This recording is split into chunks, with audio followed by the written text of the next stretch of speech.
My name is Abby Havermann. I am a psychotherapist turned executive coach, trainer, and speaker. And I do a myriad of things, training in companies, one-on-one coaching, and speaking at various events. I can be found at www.abbyhavermann.com. Where you can find all the different offers that I do. And if you go to the blog section, you can download my free ebook, 7 Steps to Stop Self-Sabotage. And who doesn't like something that's free? That's right. And who doesn't want to stop self-sabotaging? I know, I know. Like, I think I was doing that a little bit in my 20s where I thought I was the king of my own ish. I just don't like to swear. So, well, you can swear, right? And I was like as broke as I just broke. Yeah. Right. But I would self sabotage because I was just looking for a thing. I was looking for all the right things in all the wrong areas. And it was very interesting that as I look back now in my 30s, I'm like, okay, I did that wrong. I did that wrong. And I did that wrong. Is that how a little bit of self sabotage works? Where once you realize, I think this isn't working out the way I want to, then you start to identify the reasons and what is causing it.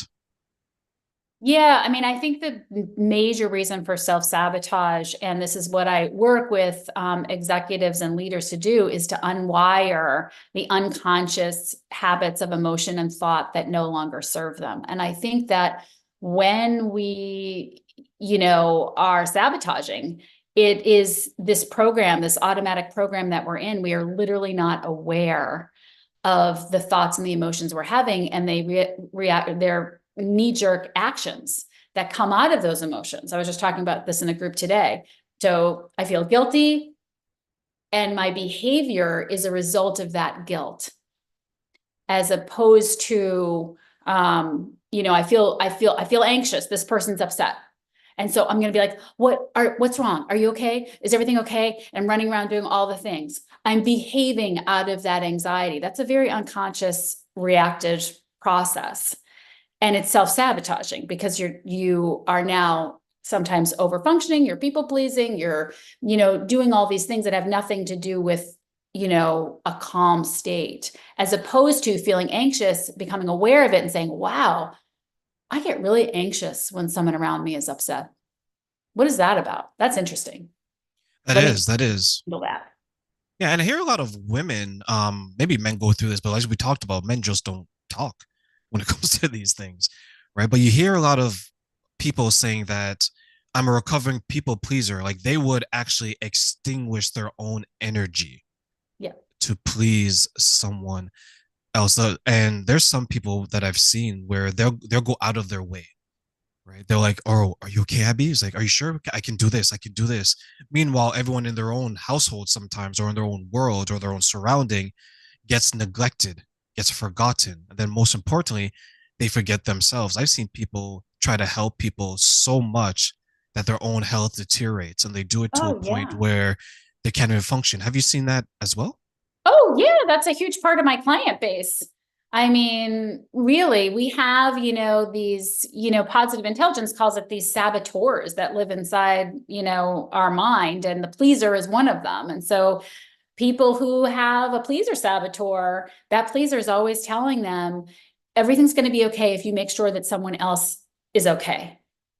And it is extraordinarily sabotaging because, to your point, you are leaking emotional energy. And when we're putting all of our energy toward these emotions of anxiety and guilt and shame and that someone else is unhappy, that energy that we're leaking in emotions is energy we're taking away from our immune system. We're taking away from all of our other systems. And that's how people do get really sick and run down. And the fallacy that women, I think in particular, have is that we think that, oh, I'm doing this because I'm just a really thoughtful person and I'm just too thoughtful and I'm just too nice. And so I do all these things. And I cut that bullshit right down at the knees, because that is not, and I just said this in a group today, that is not why people please. People please because they are so anxious and they're trying to get rid of their own anxiety. And the way to get rid of their own anxiety is to make sure that someone else is happy. And the trade-off is that they will feel resentful. But what they're saying is, I am more comfortable with resentment than I am with the anxiety that someone is upset with me. So I will go ahead and overfunction. I will go ahead and do more than I can and exhaust myself because this anxiety is so uncomfortable, even though on some level they know that they always wind up resentful. So until they get more uncomfortable with resentment and and betraying themselves than they do with anxiety, that's going to stay the same. So it seems like they're trading one negatively impactful experience and emotion for another, but they've convinced themselves saying that, well, I'm saving half the world, even though Right. my life is in ruins, but Right. I can get to saving me. There's always someone else that needs saving. And to hear that people have convinced themselves to that point, I look at it from like let's say the different types of relationships, right? Personal, professional, and romantic. If I'm doing that at my job, something else is suffering. It could be my romantic relationship. It could be maybe my interpersonal relationship. If I'm doing that romantically, I'm thinking, okay, I'm this person is a source of my happiness Mhm. because I'm always trying to please them. But do my kids get that attention? Does my job Right. get that attention? Right? Is there a way for some of these people to maybe self-identify the self-sabotage so they can become more balanced? Yeah, I mean, and that's part of what the ebook that I wrote does. And it's really, recognizing that we are made up of all different parts. We have all different personality parts, right? So, um, saying I'm the kind of person who blah blah blah is just crazy because I'm the kind of person who, doesn't want to eat gluten, but I'm also the kind of person who really wants the chocolate cake. So there are different parts of ourselves that are out at any given time. And so one of the things that's really important to remember is that if, for example, you have a part that's very people pleasing, that means that at the root level, you are a very thoughtful and caring person. And uh, when your nervous system is regulated, for lack of a better way to say that, right? You're in a state of calm and ease and flow, then those beautiful qualities just come naturally out of you. But when you get into a state of stress, that those beautiful qualities of not thoughtfulness become this hyper reactive, oh my God, I've got to make sure everybody's okay because it makes me so anxious. And so there's lots of practices that you can do. And I work with a lot of very experienced meditators, which is wonderful. But even they can fall really succumb to this because we think, well, if I meditate for an hour in the morning, then I'm really on top of my thoughts and I'm watching them. But if you open your eyes and then you spend the rest of the day completely unconscious, doing the same things, having the same habitual reactions, it's really no different. So you need to be able to put practices, 10-second practices in during the day, things that sort of wake you up. Like I said at the beginning, right? It's been or I don't know if we were on camera or not on camera, but I said I was in a whirlwind and I was trying to remember to be conscious, right? Sometimes we just get swept away, but it's really a practice.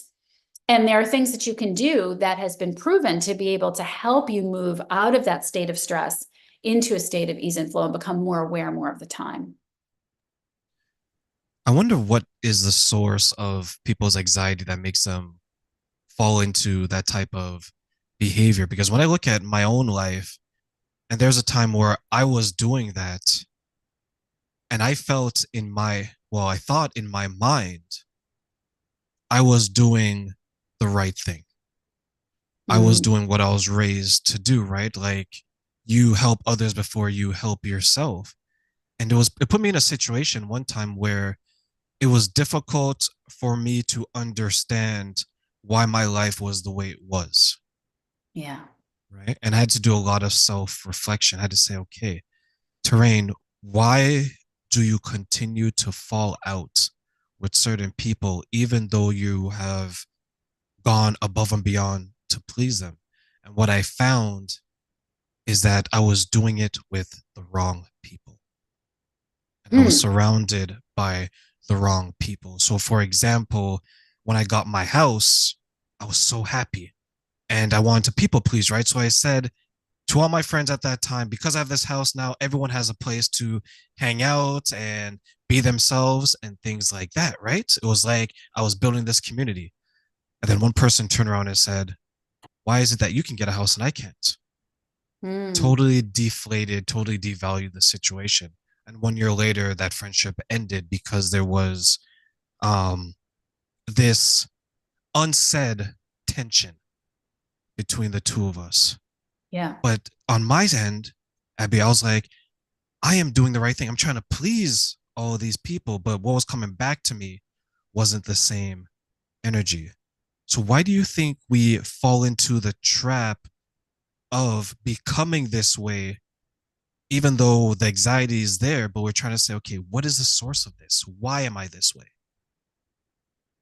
Well, I mean, so two things. I mean, first of all, remember that the people that we attract in our lives are a mirror of our inner world.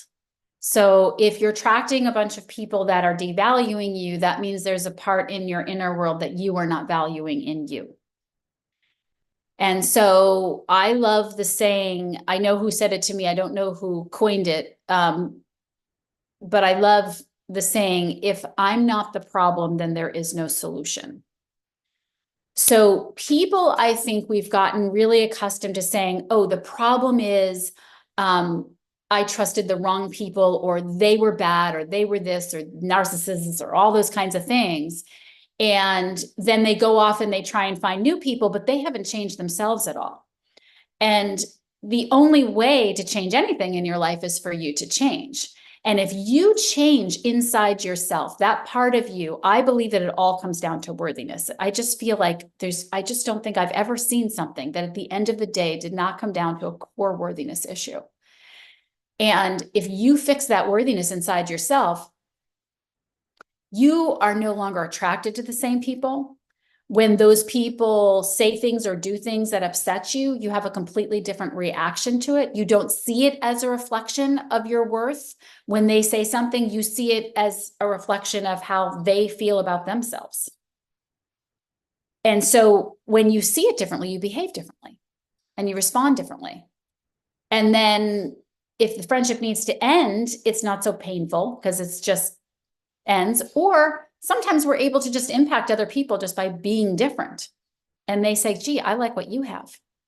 What do you do? I need to change something. Looking at it as it's something that is indicating that is broken maybe in our lives or something that needs to change. Absolutely. I mean, like I had a few months ago, I remember, or maybe it was last year, I was just attracting all these clients just in chaos. You know, they were just in utter chaos. And I was like, what is going on? Like, I'm attracting people who are in chaos. They're not really the people I want to work with. And then I looked inside and I was like, oh my God, my inner world is so chaotic right now. I'm doing 25,000 million things. I'm going 75 different directions. I'm burning myself out, and as soon as I created that awareness and I started changing, like, I'm not even kidding. It happens like magic. Like those people started falling off, and the people that, I love to work with and that light me on fire just started coming into my life. It works every single time. Like, if something is not going well in your life, who is the person who has the things that you want? And how can you be more of that person? Can you catch the things that you're saying every day? The person who's saying, well, why do you get to have a house and I don't? Well, because you were the person that's saying those things. That's why. Drain didn't say those things. That's how he got the house. He didn't feel that way about himself. He didn't behave that way. He didn't take the actions of someone who feels victimized by someone else's success. And so he got the house and you didn't. It's as simple as that. But that person could get the house too if they wanted to start to get curious about what they're saying and how they're acting and how they feel and what thoughts they're firing every day. And with that statement right there, she's going to put us in a whole lot of trouble because Abby is 100% right? Because it's like, if you want something, what are you doing to go get it? Right? I can look at someone and say that, yes, that person has a nice car, that person has a nice job, that person has a beautiful marriage and a beautiful family. right? But I have a choice. I can work just as hard as that person or harder to get what they want, or I can be envious of it and try to sabotage it. And hopefully, when it falls apart, I take it from them. And I think a lot of people suffer from that, which is why a lot of people feel like they're the victim. They can look at an Abby, they can look at a Train and say, okay, why are they able to do this? Why can't I do it? Right. And then they become that toxic person because if you're not going to be better, you're going to be bitter. And if you are going to be bitter, then you're going to have a whole bunch of problems because then everyone's success looks like an insult to you, right? Yeah, it's absolutely true. And it's funny because it's not even like you don't have to work so hard. It's not like I have to work as hard and this, it doesn't have to be hard. It's about really getting curious about who you're being. And so when you say that, it's really funny because like years ago, do you know Brene Brown? It's phenomenal. I love Brene Brown.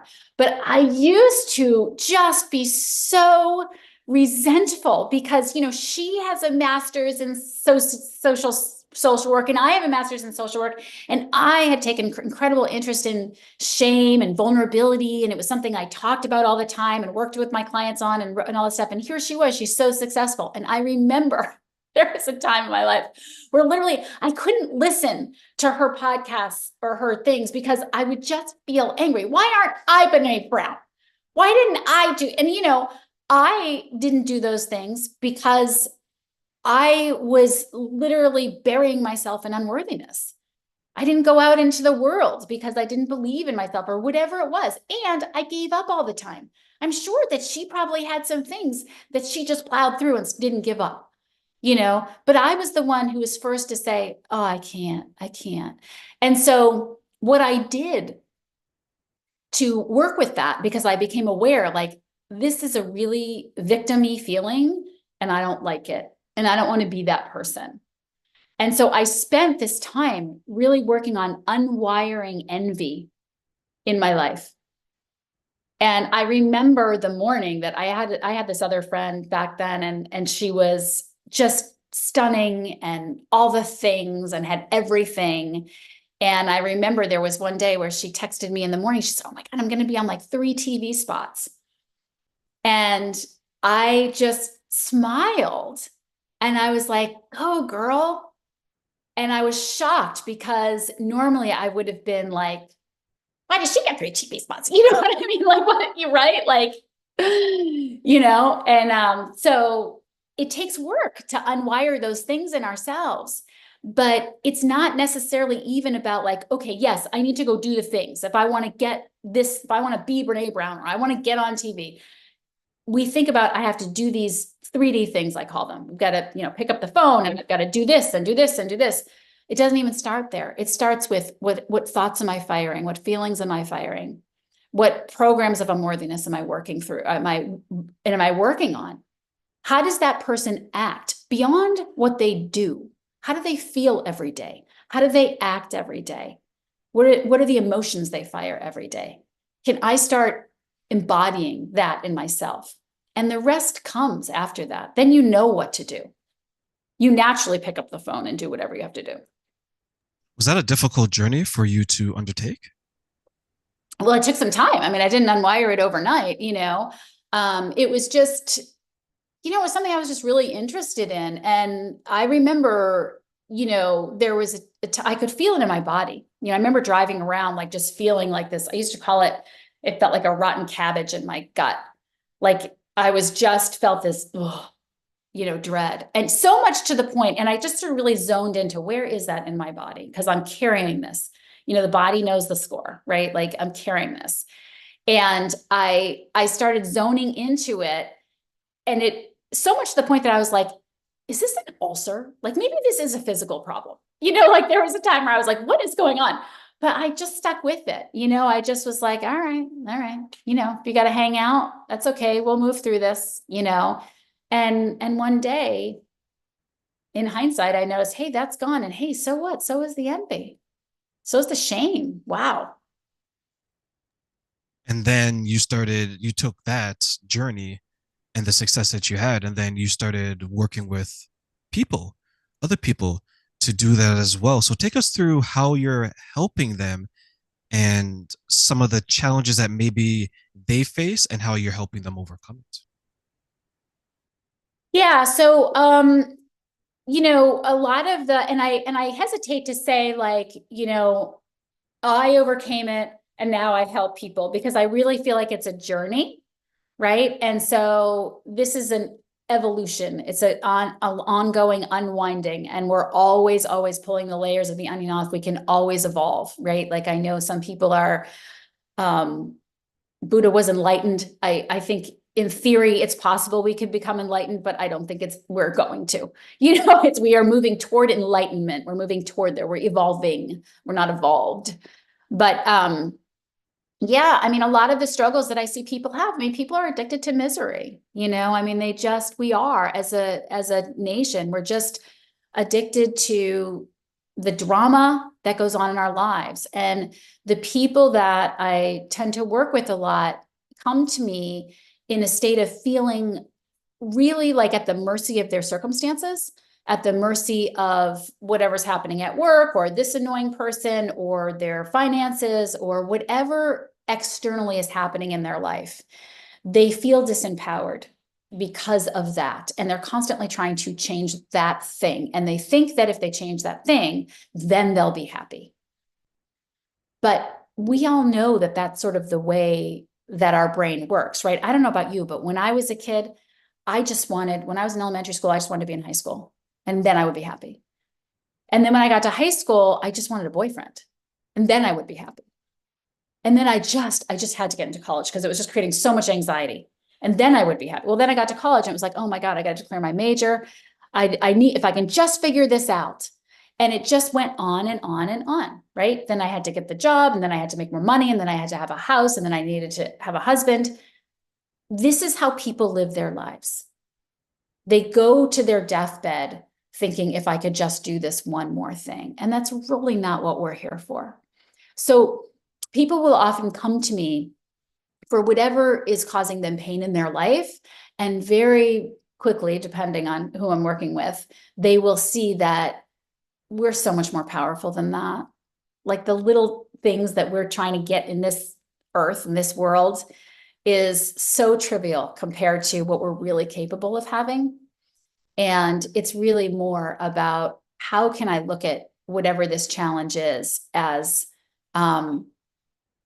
something that can be turned into an opportunity or a gift for me so that I can evolve myself.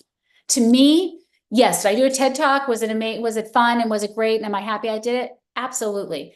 Does it compare to the day I unmemorized envy? No.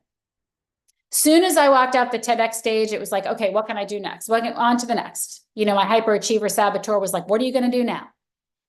But the day that I overcame envy and I truly began to feel joy for people in my life who had things that I wanted, oh my God. Well, then I loved myself more. Then I felt better every day, right? I woke up, at ease and at peace. That's something. You know what I mean? Yes, there's always the chase, but there's not enough of the calm, Yeah. right? Like how many of us can wake up one day instead of saying that I need this, I need that, just sit down, look themselves in the mirror and just say, I'm calm today. I I'm am enough. happy. I'm enough today. How many people actually get to say that? And when they say it, they mean it. There are days where I was occupying myself because I wanted to be so busy.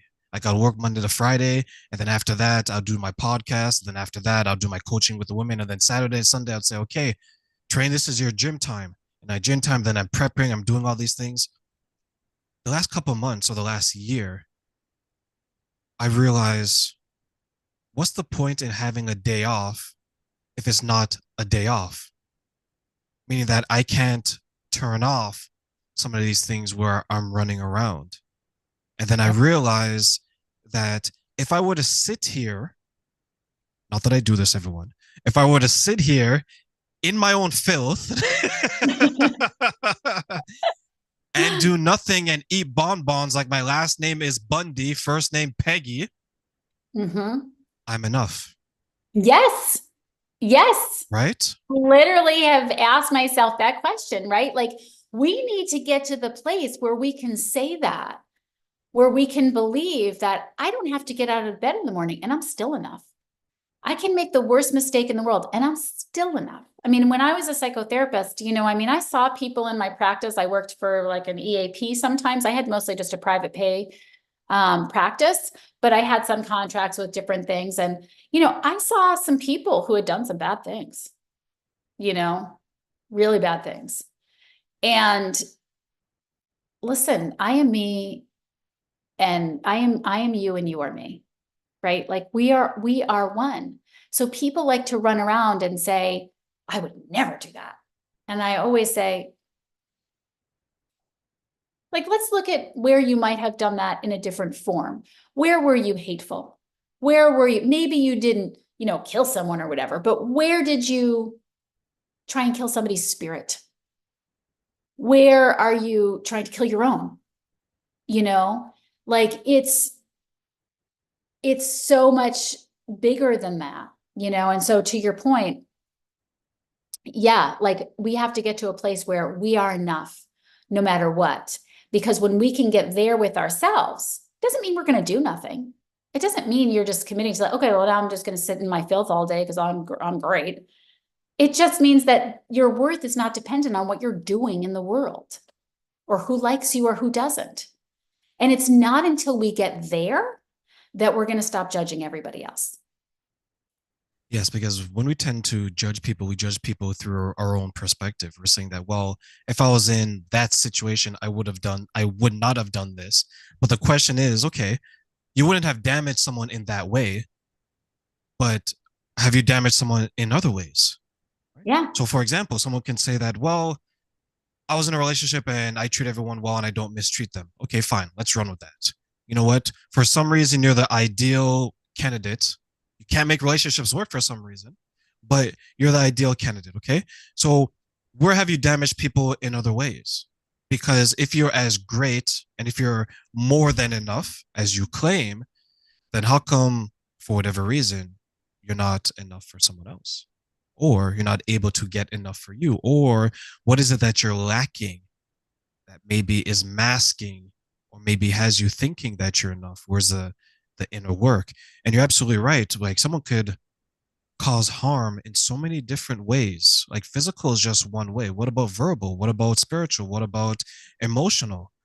Right? What Yeah. about psychological? There's all these different ways to damage someone else. And then in return, there's so many different ways to damage yourself. Yes. And the root of damaging other people is not being able to empathize with yourself. When you are judging someone else harshly, you are judging yourself. Period. End of story. And it's very hard to know yourself. It's impossible really because we are such unconscious beings. 95% of who we are is an unconscious set of emotions and habits and behaviors and reactions. And it's very difficult to stay on top of that. So when we start talking in superlatives, I'm the kind of person who, or identifying with our personality. You are not your personality. Your personality is just a collection of defense mechanisms, basically, that you've grown up with, that you put into place. You're not your personality. You're so much more than that. Yes, you can have two people and put them in an equal household, and because of their life experiences, their personality develops to be two different things, right? They're piecing it together as they go along. Can your personality change? Yes, if you wanted to. Like, and I think that is something that I would argue is probably widely misunderstood is that people think that, well, I've been this way for so long, I can't change. Yeah. Well, you were something before you were that person. Trent, what do you mean? I was like, well, you didn't come out angry. You didn't come out upset. You didn't come out disgruntled. You didn't come out all these different things, right? Like there's something that caused you to be the way you are. You're molded or conditioned to a degree that way. And a lot of it, ladies and gentlemen, to be very honest with you, is because of you. It's your own fault, right? It's either you haven't taken responsibility for it or you haven't figured out what needs to be done. Because to Abby's point, like Abby, you're saying, it could be unconscious. It's like, oh my, I didn't realize that that triggers me. Oh my, I didn't realize that I don't like that. What's the source of that? What's the genesis? Are these some of the conversations that you're having with the people that you work with to understand why they're maybe behaving or doing some of the things that they're doing? Well, interestingly, one of the reasons that I love the coaching model so much more than the psychotherapy model is that we can know why we're doing what we're doing and never change, or we can never know why we know what we're doing and we can change. Because what neuroscience really brings to the table is this idea of neuroplasticity and changing, right? And so I don't necessarily always go to the why. Sometimes we never really get there. It's really about, so what now what? Like, who are you being today? Where do you want to go? Where are you heading? And who's the person you need to be to get there? And so it's becoming conscious of what's happening in your inner world, not necessarily the whys, other than to say that you've got some self-sabotaging going on, like, oh, there's that voice. Like when I'm going a million miles an hour, or to your point, you said you're really busy and everything. I totally relate to that, right? Like I will catch myself like, oh, aren't I important because I've got all of these appointments and I've got all these things. And, and this is our saboteur, the thinking, our high achiever saboteur, thinking that makes us great somehow, right? And as a nation, we really do, we foster that idea. Get the A, get the this is what success looks like. And so we tie our values to those things. And I think men tie their values to one thing and women tie their values to different things to some extent. But the thing is the same. We're all tying our value to something that is outside of us rather than something that is inside of us. So the uncovering that I work on with people has to do with a pattern interrupt, of where they are sabotaging, not necessarily why, like, oh, when I was 6, this happened or blah, blah, blah. But, look, it's not about the narcissist. Why are you attracted to a narcissist? And by the way, a narcissist isn't a narcissist. He's a spirit. He's a person. He's a real, he's a spirit, right? Damaged, maybe. Yeah. He's got a collection of personality parts that are not showing up in a great way. But you are the one that was attracted to that. And let me tell you, we are only attracted to people who can tolerate the same level of closeness that we can. So that means that at that point in time, this is the level of intimacy that you could handle. Someone that was not able to give it to you, meaning you couldn't handle it yourself. So that's where I talk about the self-betrayal, because listen, I dated plenty of people that were emotionally unavailable. And I just thought, well, they're emotionally unavailable. I'm so available and I'm just finding the wrong people. And that is not the truth at all. When I began to love myself, when I began to become more emotionally available, that's when I met people who loved me the way I wanted to be loved. Why is that a difficult conversation? Actually, let me change that question because she said we're not going to talk about whys. How can someone identify that is the reason for attracting the type of people that they attract in their lives? How can they become aware of that? How can they become aware of that? So you're asking, yeah, I mean, it's tough, right? Like, because we delude ourselves so much. But I would say you just need to take my word for it. And if you're attracting those people, you need to look inside yourself, because it has nothing to do with those people. A lot of women, for example, particularly in my age range and stuff, but I really think actually all of us, since the women's liberation movement, where we could bring on the bacon, fry it in a pan, and never let you forget you're a man, we were disempowered for thousands and thousands of years, from the get-go, right? So you have conditioned responses that your power is derived from outside forces. Your value is derived from outside forces. And then we were just plunked in the workforce and said, you can do all the things, you can be everything. But we still had the conditioning that said that we're only as good as what other people think of us. So we kept acting the same way. And then we kept getting the same results. Right. And then we said, oh, but it's the men and it's the thing and it's all this external stuff. Not that that doesn't have to be addressed, But you cannot empower, it doesn't matter what you do. You cannot empower someone who feels disempowered inside themselves, because that person will continue to say disempowering things. They will continue to act disempowered, and they will continue to get themselves in situations and attract situations to continue to feel more of the same. So if the way to become aware, if you're dealing with an unworthiness program or some type of disempowerment, is to look at the world around you. And if you don't like what your world is showing you, I always say it is impossible to get something that you're not willing to receive.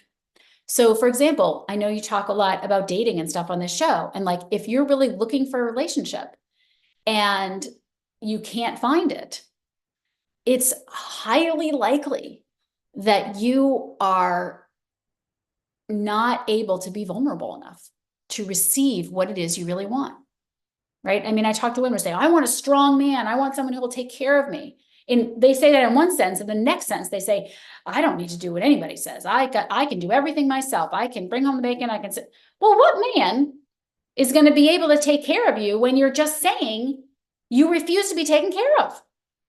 You can't have both. Right? Like, if you want to attract someone who wants to be nurturing and taking care of you, you have to allow yourself to be vulnerable enough to let it happen. And that's something that happens inside. You have to feel safe enough inside yourself to let that guard down. I don't know if that answered your question.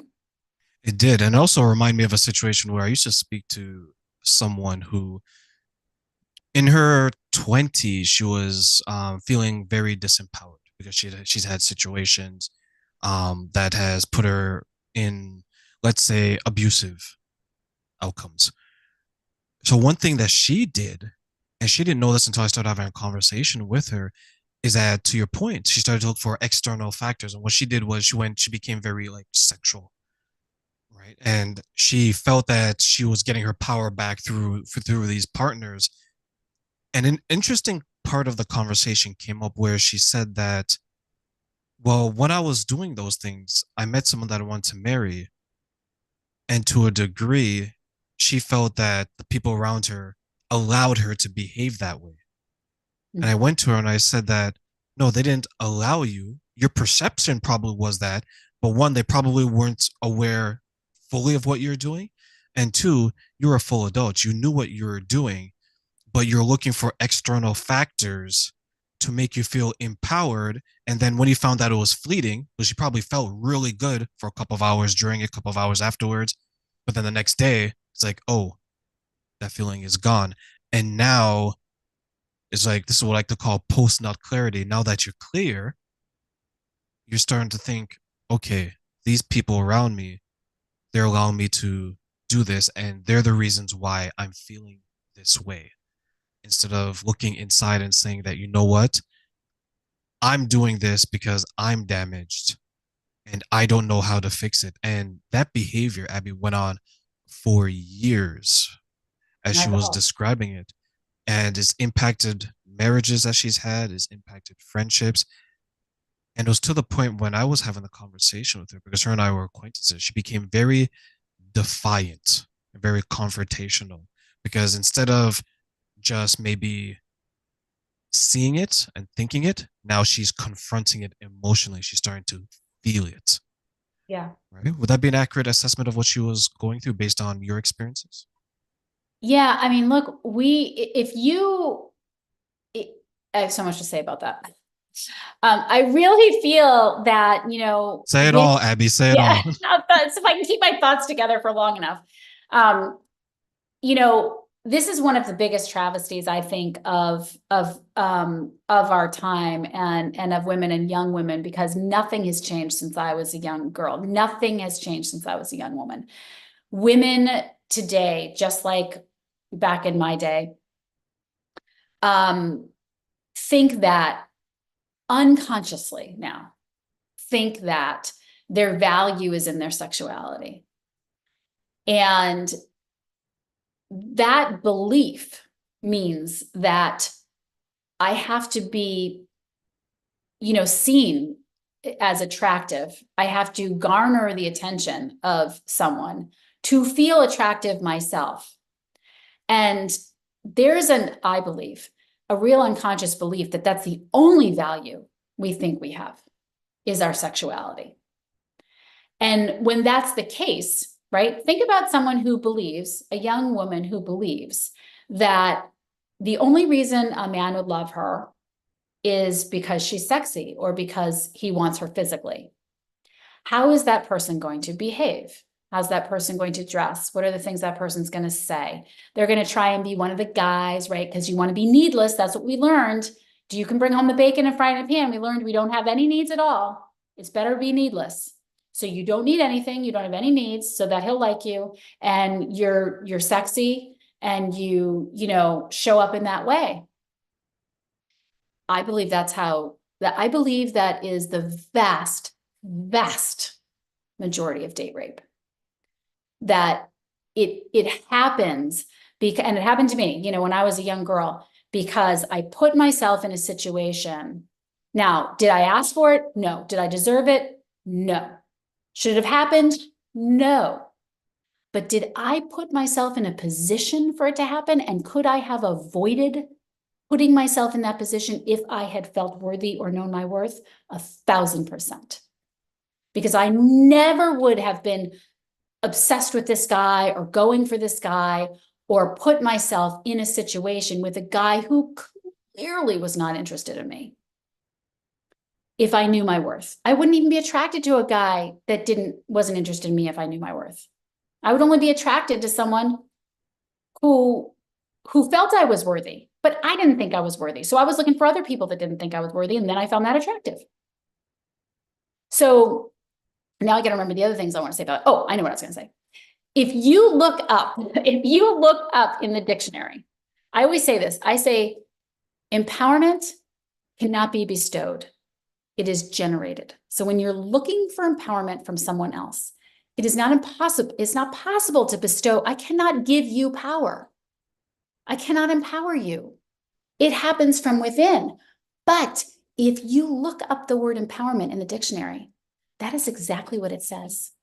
It says to bestow power on someone else, to allow someone else. So it's when you look at the women's lib movement, for example, we're going to make this law to empower women so they can blah, blah, blah. But as I said before, if that woman is disempowered inside herself, she's not going to stand up at a meeting and she's going to kind of be, and then that's going to reflect on her job performance and her ability to evolve in the company and all of those things. So, yes, I guess that's a long way of saying, yes, I agree.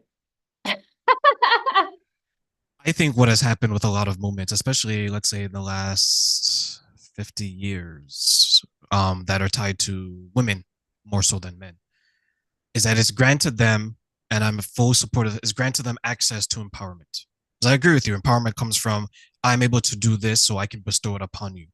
What I found, and this is probably piggyback off of your point, is there's some people who don't know how to access it because they continue to feel like they're not worthy, right? So for example, women are able to go to college, they're able to work, they're able to do all these things that there was a period of time where they couldn't do these things.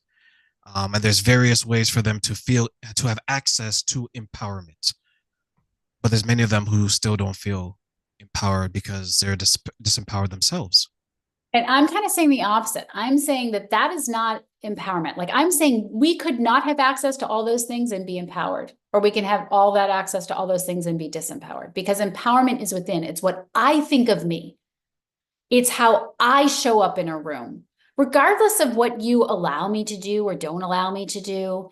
It is my decision to think, and act that I am worthy, and to show up in a room that way, and to interact with people in that way and say, this isn't really working for me the way that you treat me. This is kind of what I would need instead, or make decisions based on my own self-worth. And so, yeah, people don't feel empowered and they look outside themselves for all the ways in which someone else should do something to make them feel better. It doesn't work that way.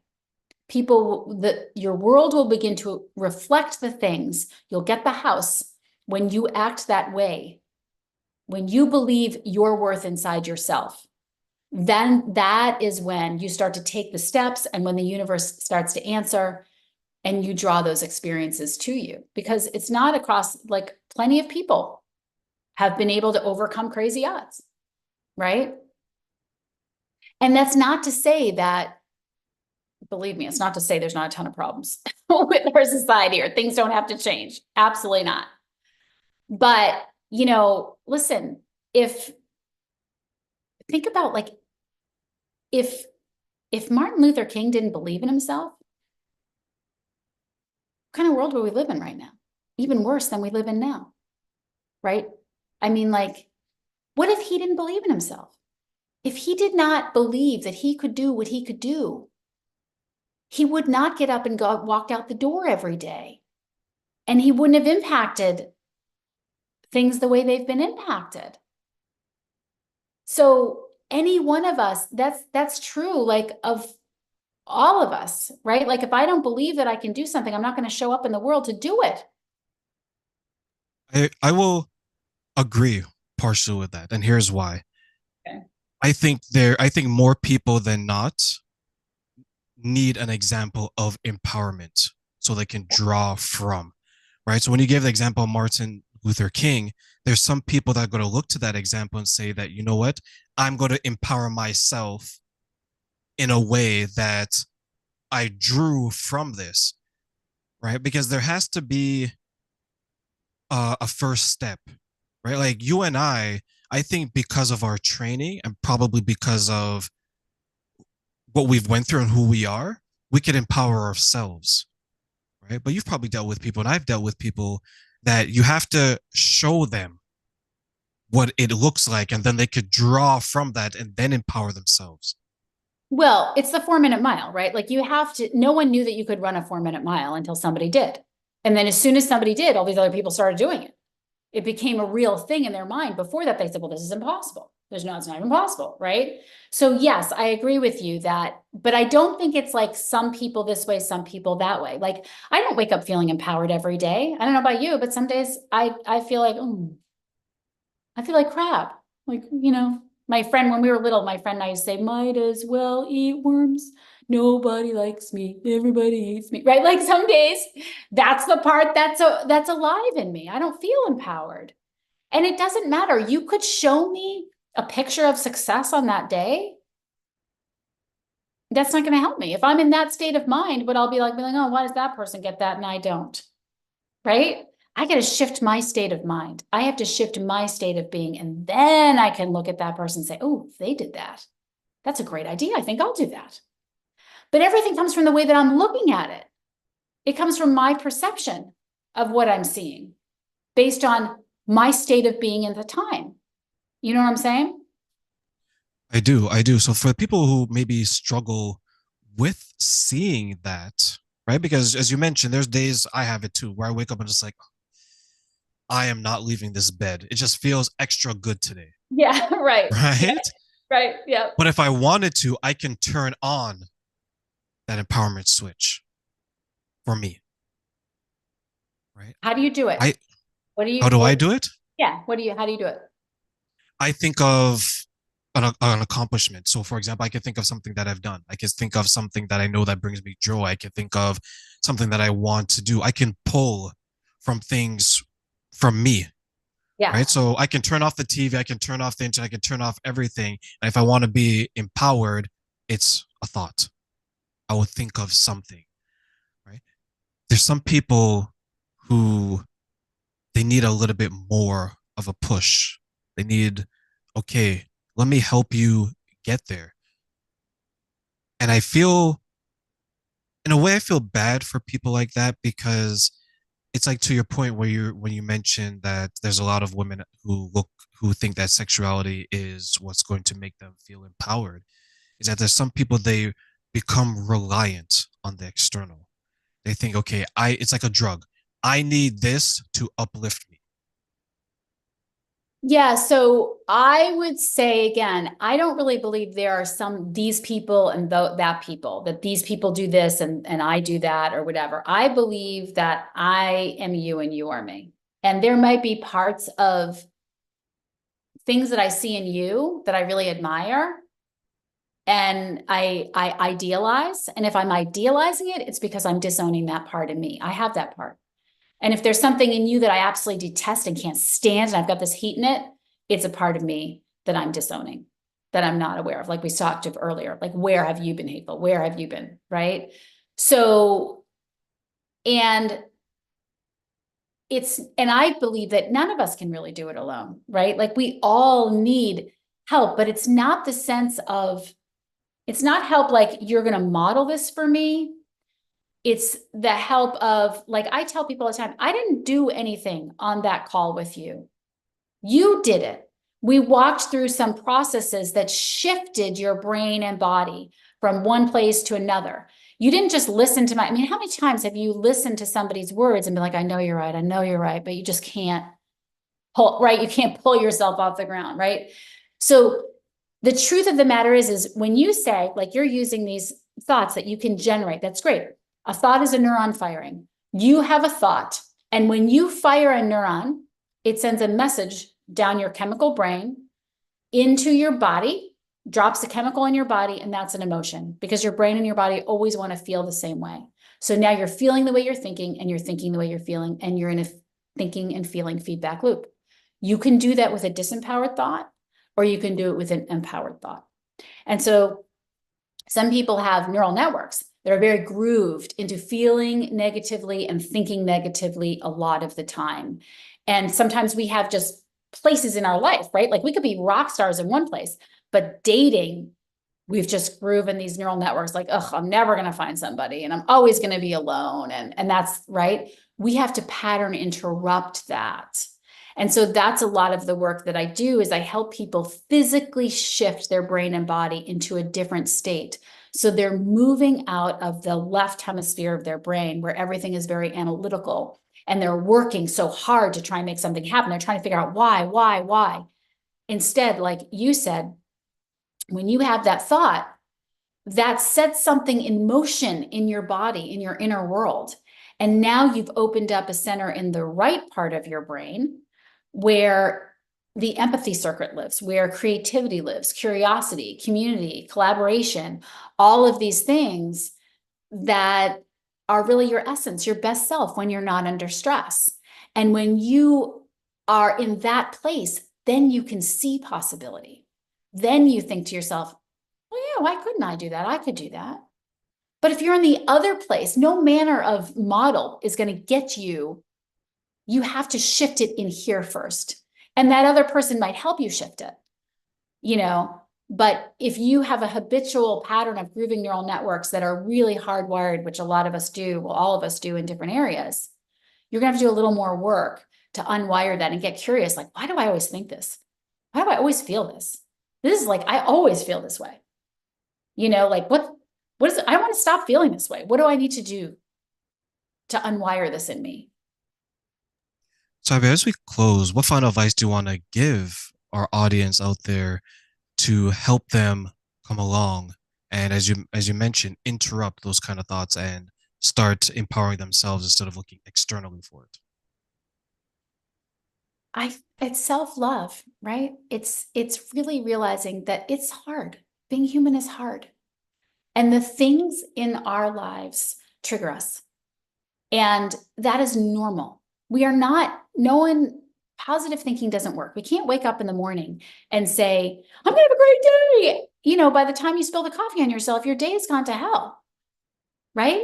That's not how it works. You have to, like you do, physiologically shift. If you have a thought that genuinely brings joy to your heart, now you're shifting something, right?